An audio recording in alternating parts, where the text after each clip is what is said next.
Boys do some meth. I will say, Vin1, that actually sounds like a good SCP title. Just SCP, whatever number, boys do some meth. But we have actually mother in their eyes. So we have the same amount of words. And instead of boys, we have mothers. And instead of do, we have in. And instead of meth, we have ice. So you were close. And we have some Kingdom Hearts in the background. Some simple and clean. Euclid. SCP-1836 is to be recontained within Site 641, which is disguised as an active ecological research station and wildlife preserve at North 74.13, West 93.81. We contain says here, see incident report 110-614 for full account of containment breach. Boys do some magic. Sounds like it could totally be real. Yeah, right? Damn, did you just vomit? Oh, you're right. No, I burped. I just didn't want to, like, you know, go like that. So, because I felt it coming, I was like, oh shit, here comes a big boy. Here comes a big burst. The research station is to be staffed with a full-time research team and support staff. By the way, we have 6 people watching. Welcome to the Fluff, guys. Welcome. This is such a weird stream. I started off so angry, and now I'm like chilling again. So this is good. The research station is to be staffed with a full-time research team and support staff, including a classically trained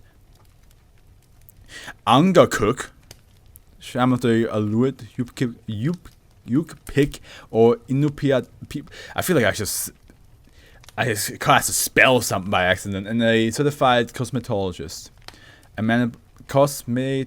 Yeah. Amended by request of the on-site shaman. Imagine having 6 people in your AfroFluff. I mean, you guys could fit in my afro. SB-1836 prior to containment. Is that a nuke? Oh, that's not a nuke. That's a little dolphin. Like, a 50-kilometer radius of protective walls is to be maintained around the site. These walls are to be patrolled by armed Foundation assets disguised as research personnel or environmental activist elements. Trespassers are to be interrogated, administered level C amnestics, and released in the nearest settlement. An access causeway is to be maintained into one of the caves that perforate SB-1836. Access to the causeway is restricted to the site director, on-site shaman, and cosmetologist. Additional personnel may be permitted by majority consensus of the personnel, with access or by direct request of relevant 4 personnel. In the event of hostile SCP-1836 activity, the staff, shaman, and cosmetologists are to enter SCP-1836 using the causeway and enact the Helping Hands Protocol. See attached reference document DH447. In the event of failure, Foundation personnel to fall back and observe SCP-1836 until it enters its inactive state, at which time they are able to mobilize MTF 89E Thomas Talkers to tow SCP-1836 back to Site 641. You guys could fit in my afro. Is that a threat or an invitation? It's neither. It's not an invitation. Definitely not a threat.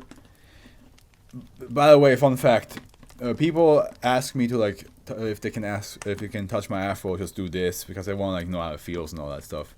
And a little fun fact: I only say yes to people that I like.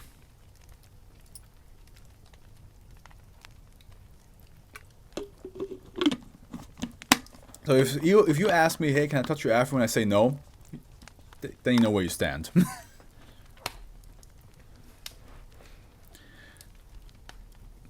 Update: the Helping Hands protocol has been found to have variable effectiveness. To date, the protocol has failed on several occasions to completely quell SCP-1836. Outbursts have occurred, causing 3 fatalities and 12 injuries, necessitating filling of key staff positions. In order to maintain containment, the on-site shaman has been given wide discretion in regard to the appropriate ritualistic tack to take when SCP-1836 becomes hostile. Subject to review by the site director, see addendum. Additional resources have been made available to facilitate containment. Please consult the on-site requisition office for further details. Emergency survival bunker for the apocalypse. Yeah, that's my afro. Until I cut my hair, which is gonna happen soon. Well, it's not gonna happen until like, you know, in a month, but still. The mini afro will come back, and the big afro needs to come back slowly again. It gets a bit rough to brush it now. SCP-1836 is a green, non-tabular pinnacle iceberg peaking 90 meters above the surface, approximately 123 meters in length. Wait, is a green non-tubular? That doesn't look green. I strongly dislike it when people insist on touching you. Like, have you try a petting zoo instead?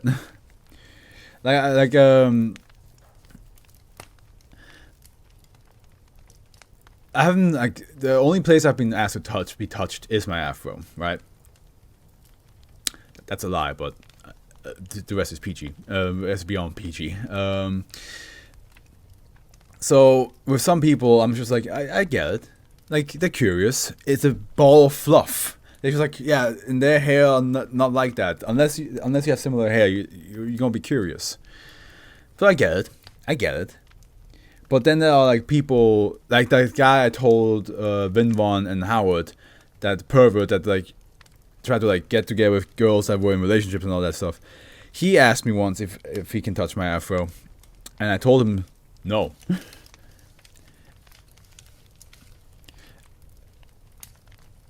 You cannot touch my afro because and then like my best friend in college, Celine, she asked me right afterwards, and I said yes.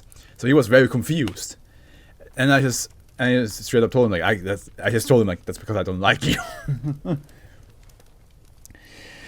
I don't know, like there's like moments in my life where I usually try to like, you know, be very neutral, very Swiss, just be neutral. There are moments I just get pushed to just be blunt, because I don't see the point of lying. So at the end, this was like near end of college anyway. Like I will never see this guy ever again. So I was like, I don't care if he. At the end, I made it obvious throughout the whole 2 years that we're not gonna get along. And that moment when he asked me, can I touch your afro? And I was like, no. And he's like, oh, why can't she touch your afro? I was like, yeah, because I like her and I don't like you. I was like, aware, like, yeah, well, you should have known. That's the case. Okay. Following the incident of no birds are to be allowed to enter proximity with SCP-1836 during the Helping Hands protocol. All birds roosting on the gravel bar on SCP-1836 or within a 30-meter radius are to be chased off or exterminated. Birds are exterminated in this way will be handed over to the on-site shaman for appropriate ritualistic disposal. Now we get into the description. SCP-1836 is a green, non-tabular pinnacle iceberg peaking 90 meters. Wait, I already read this part. What am I doing? Oh yeah, because I went up to see if it was green or not. 90 meters above the surface, approximately 123 meters in length. It is estimated to weigh between 150,000 and 175,000 metric tons and extends approximately 450 meters below the surface. Submersible surveys of the SCP-1836 have revealed many large tunnels extending into the object. Aside from coloration, the object appears to be an ordinary iceberg.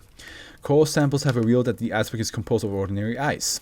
Algae entrapped within the ice give the object its unusual coloration. Okay, so the iceberg being green is because of the algae. -1 is a part of mammalian organisms of the order Cetacea that are housed within SCP-1836. The part is composed of several different species of fluctuating composition and number. This was actually one of the top entries in the 1K content. Oh, is it? Okay. Thus far, all species within the pod have been extinct toothed cetaceans.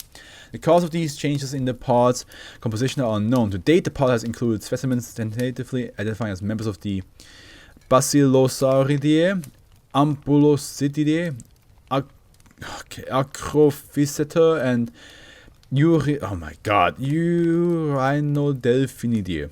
Recently, Lipotes vexilliver has been sighted during SCP-1836 activity. Just name them after the animals. Why you have to give me all the Latin? The mechanism by which interspecies communication is facilitated between pod members is currently under investigation. The anomalous properties of the object manifest when marine mammals are hunted at sea or on the shoreline by any people who are not of Aleut, Yupik, or Inupiat ethnicity within a 50-kilometer radius of the object. SCP-1836 will begin to accelerate toward the hunt until the object reaches a speed of 33 knots. That's pretty fast. At this point, the hunted mammal or mammals now designated -2 will change bearing to head directly toward SCP-1836. If underwater topography makes this impossible, -2 will adopt the most efficient course to bring it within proximity of SCP-1836. If -2 reaches SCP-1836 before being overtaken, -2 will place the object between itself and the hunters. As SCP-1836 is strictly ocean-going, it can take no further action against land-bound hunters. If the hunter or hunters continue pursuing -2 in an ocean-going vessel, however, SCP-1836 will proceed to ram the hunting vessel until it breaches the hull. It will then extrude a part of itself into the hull breach and expand, widening the breach. The process will continue until the vessel becomes structurally unsound or begins to sink, at which point the extension will, which I cannot look at the word sound anymore without thinking of the Cody Ko and Noel Miller podcast, like Tiny Meat Gang, were one of they talked about like a Scottish guy being so drunk that somebody like just put him in a ditch because he was way too drunk. Like they laid him down, and then you just hear like somebody calling a friend, and it's like, hey, we your friend here is super drunk. We took care of him, we're watching over him, and you just can hear him in the background like, I'm not drunk, I'm sound. And the way he says sound, it's like just, I'm sound. It's just like, it killed me. And Noel and Cody, of course, they repeated that so often throughout the podcast. Now I cannot look at the word sound without like thinking of the guy just in the ditch like, I'm sound. If no marine mammals were killed or injured during the hunt, SCP-1836 will dislodge from the vessel at this point and drift away, ceasing activity. If any marine mammals were killed or injured during the hunt, however, SCP-1836 will remain in close proximity to the sinking vessel. When the hunters evacuate the sinking vessel, between 5 and 30 instances of -1 will emerge from the submerged portion of SCP-1836 and engage the hunters, dragging them into the submerged caverns within SCP-1836. The fate of these individuals is a matter of ongoing investigation. Expedition into SCP-1836 are pending approval. Wait, no, it wasn't. I could have sworn it was, since one con was about folktales, urban legend, and this is one of the more well-known folktale retelling SCPs at the time. It seems it was posted afterwards, though. Also, apparently the old image was of a greener iceberg. Unfortunately, it was not CC compliant, so it's been removed with the current one. Probably like they decided to go with the one with the mammal, like with the animal jumping out of it, because it fits to the description of what this SCP technically this SCP does, you know, or contains. Update: after a brief expedition into the interior of SCP-1836, a small central chamber was discovered. Within the walls of this chamber is the frozen, well-preserved corpse of a young woman of Inupiat ethnicity. The corpse had suffered injuries in the past and is missing its hands and wrists. Only the head of the corpse is exposed to the open air. Due to the safety concerns, only the on-site shaman and cosmetologists are to have access to this chamber. A little test, by the way, guys. Nook, are you awake? Asian Scout Full Brush. What a name. Teriak Le Chatelier, on-site shaman. Following hostile activity by SCP-1836 on Teriak Le Chatelier was called to begin the Helping Hand Protocol. After 80 minutes had elapsed, SCP-1836 ceased activity and Le Chatelier emerged from SCP-1836 within injuries reminiscent of prolonged exposure to the elements and several bite marks consistent with human and dolphin jaw architecture on his extremities. He provided the following debriefing to Agent Fullbrush after receiving medical attention. Alright, we're recording. Let's begin then. For the record, Asian footbrush, the briefing tier rock. It's teriyaki. We've known each other for a year now. I'm sorry. It's fine. It's just inaudible. Right. Can you tell me what happened on? I am. Now I want some credit for that. What the fuck are you saying?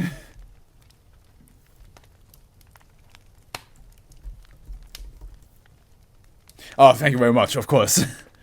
I haven't seen thank you very much being written like that ever. You want some credit? Survive till the end of the stream, then you get credit.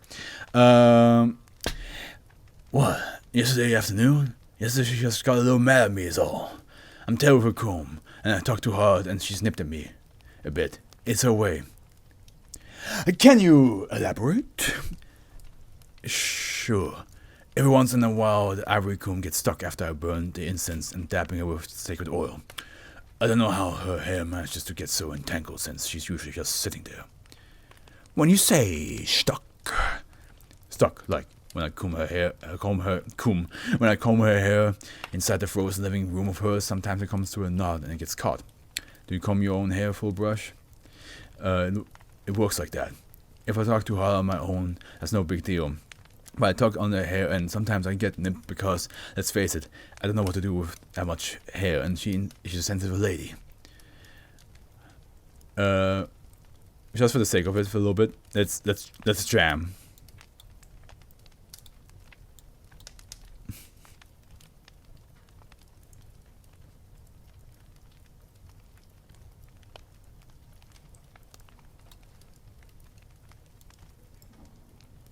Okay, let me read it on, and we'll jam later on a bit more.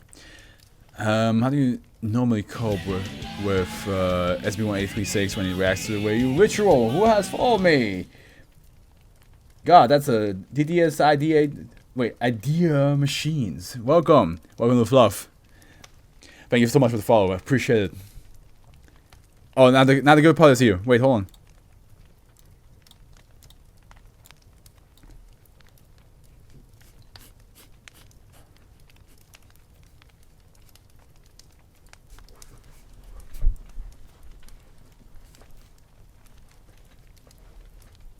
Okay. It's actually folkish. Welcome. SCP boy, yeah, that's me. I guess. Am I? Who knows? How do you normally cope with SCP-1836 when it reacts to that way to your ritual? It depends on her mood. Sometimes I step back and wait her out. Sometimes I have to sing a little something, burn a different incense that offers that dog. Sometimes she just wants me to leave. I think that I'm coming as a man into her house is disconcerting. Usually when you placate her, you are supposed to look like a fish or send her fish with the comb in your stead. Right. Is there anything the Foundation could do to improve your ability to control SCP-1836? No. There's nothing you can do to improve control, but you people just don't like listening to that. So then, you can help by giving me another pair of hands to help me out, preferably one who knows how to deal with a long lady's hair. Give me a hairdresser, and untie my hands with pre-ritual preparations. Not every one of the outbursts is the same. She's got feelings even if she isn't willing to tell you. Gotta not because you can't be bothered to learn how. So formally, you'd like to request an assistant with hair care experience and greater operational attitude? Yes, that sounds about right. I'll get the paperwork, we'll see what happens. Love me some skips, usually catch the Vulcan on YouTube. Okay. So this is basically a twist on the Senna folklore, who was the goddess of the sea, and her story was basically she got tricked by a birdman and drowned, turning the goddess of the sea and also marine life. And she has to become down by brushing her. I heard of this one. I heard of this folklore before. I haven't actually done any deep research into that one, but I have heard of like a goddess of the sea like being tricked and then you have to brush her hair to like calm it down. I have heard of that. Incident report 110-614, level 3 authorization only. Oh boy. Okay. Date 13.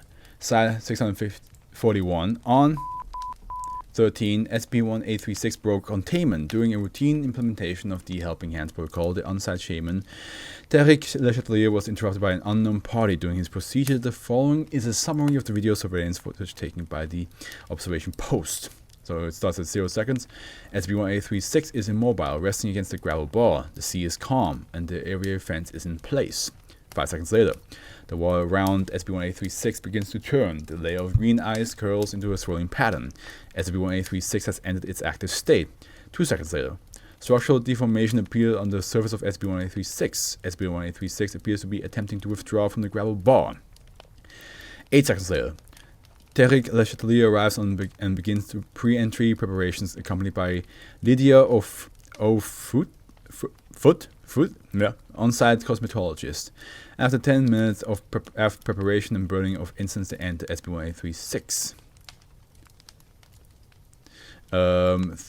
Then now we have 17 seconds later. Unusual cloud formation detected by perimeter defense assets.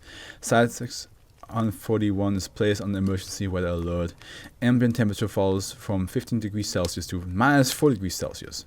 No warnings have been issued by local weather services. SCP-1836 slows its motion. Observation post receives a short radio message indicating that the Helping Hands protocol is underway and will come SCP-1836 shortly. 24 seconds later, Foundation perimeter hydrophones detected elevated whale songs levels. Analysis by staff marine biologists indicates that the song is not associated with mating or feeding behaviors. Then what is it, Doctor? What kind of behavior is it?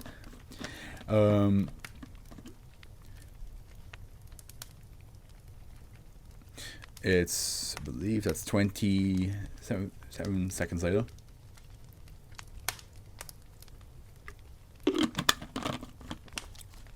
Le Chatelier and Foot have not emerged from SCP-1836. Radio contact indicates that the Helping Hands protocol is still ongoing. 7 seconds later, the unusual cloud formation occludes the airspace over Site 641 and stops moving with prevailing winds. Closer inspection reveals that the cloud formation is a flock composed entirely of northern fulmar. Fulmarus glacialis. The flock descends and begins to harass site staff. The high concentration of fulmar make it impossible for staff to conduct outdoor activities. Staff are ordered indoors. The fulmar make no attempt to break into site facilities with the exception of the aviary fence, which is attacked by the flock. SCP-1836 violently lists and justice during this time. And let me read what you guys are saying.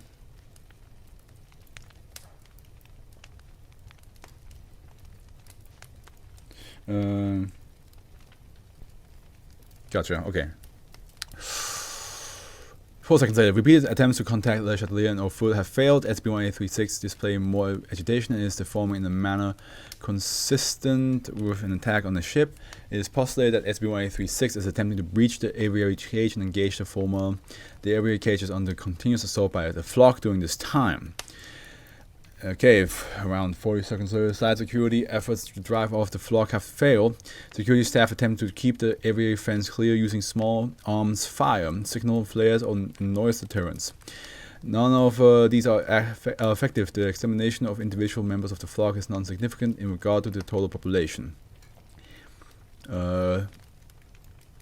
24 seconds later, a hole in the area fence allows a wave of fulmar to breach containment. They swarm the interior of the fence. A single large toothed pelican-like bird of unknown species lands on the gravel bar and metamorphoses into a humanoid figure wearing local traditional garments. This figure is briefly seen darting up the catwalk before the camera is obscured by birds.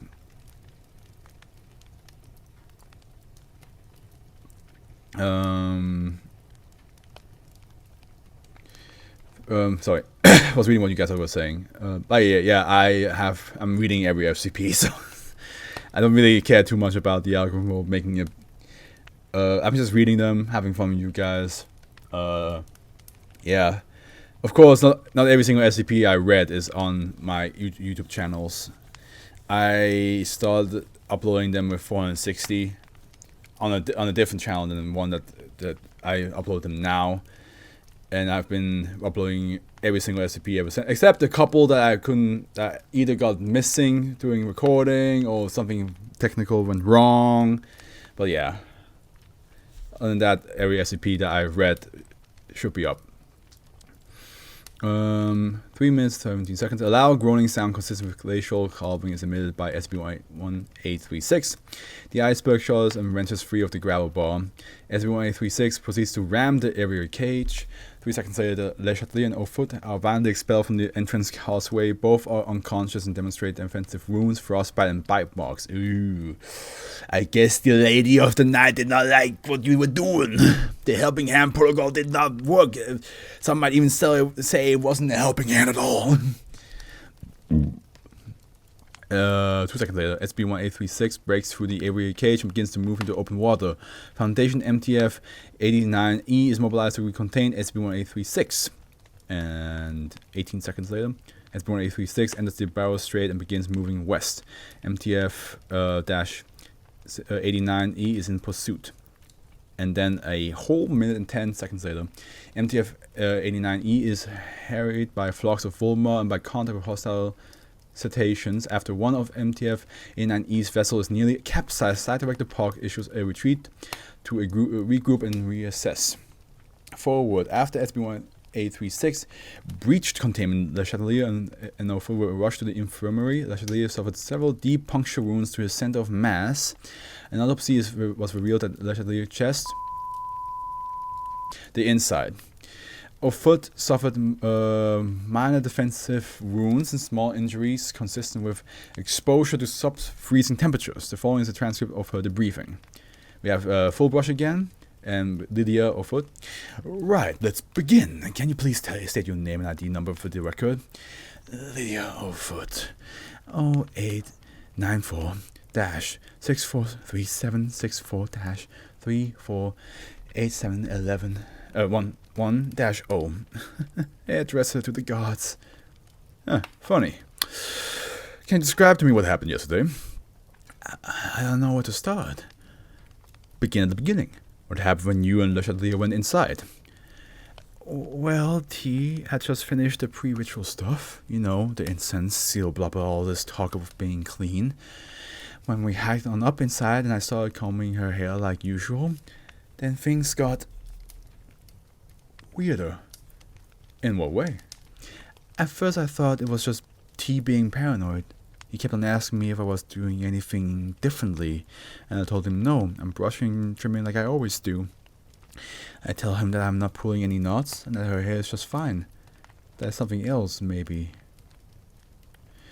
I know this is hard to talk about, but please continue. I don't really know, I'm just a hairdresser. Did Le Chatelier say or do anything unusual before you were interrupted? I remember T saying something about how she wouldn't stop talking about her husband, her ex-husband. Something about a restraining order and coming to visit? Time doesn't pass right inside there. Anyway, I remember the room shaking and she started shrieking something fierce, like I pulled on her too hard. Like I pushed her away and slipped on the ice. That's when things got worse. Our surveillance indicates that something walked up into SCP-1836 during the incident outside. Is that what you're talking about? Yeah, I saw this person in mucklucks in the parka come in. They literally threw T aside and stabbed him with little bird feet claws hidden up inside his sleeves. There wasn't any blood. I don't know how, but T didn't bleed. He just laid there. The guy who killed T walked up to her and started talking. What did he say? He said that he knew he wasn't supposed to talk to her anymore, that he was sorry to disturb her. He said something like, even though we're divorced, I still care about you, and I couldn't let them keep you away from your children. Then what happened? He said something about T being a traitor to the art, roughed me up a bit, said I was good at my job, said that I was good enough to to her to avoid what happened to T. He tossed us out. I bumped my head on the catwalk and everything went grey. I came to in the infirmary. Isn't anything else you remember? Anything important? I don't know. That man was so strange and so angry. He kept talking about jailers and injustice. When he caught me, he called it a snake bite, but said something about having no poison. I honestly don't know if that's important or not. We can continue this later if you like. Give you some more time to deal with it? I'd like that. It's just a lot to chew. He was a kind soul, a good friend. End recording. Damn. Can you imagine? You're just casually taking care of a goddess in the sea, just brushing her hair. Next thing you know, some guy just like shows up inside the room, and you're like, and he just starts throwing people, stabbing them, and be like, and then he stabs you, and you're like, you did a good job, you took care of her, I appreciate that, and then fucking tosses you out of the room. It's like, what? You can't just do all that and not expect me to be highly confused of what just happened. Anime moment, yeah.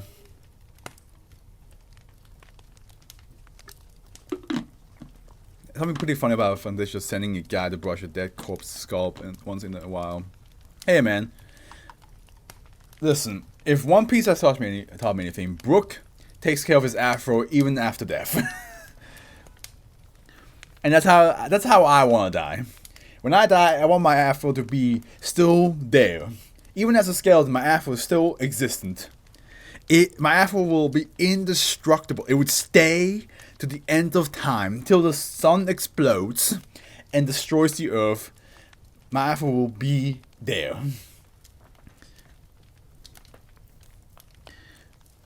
And nothing else. The whole universe explodes and my afro is the only thing that's still solid. That's how I fully understand. I understand the goddess. Honestly, like, even after death, I want people to come by and be like, okay, just gotta brush the afro, get the knots out. Put some conditioner in there, make sure it's all fresh and nice and all fluffy. I'm on her side. But it is pretty wild to get stabbed for it after a while by some dude who just shows up like, I love you. I love you. You know what I mean? Like, and it's like, it's just like, why? You could have just come in here and said that without having to stab all of us. What is wrong with you?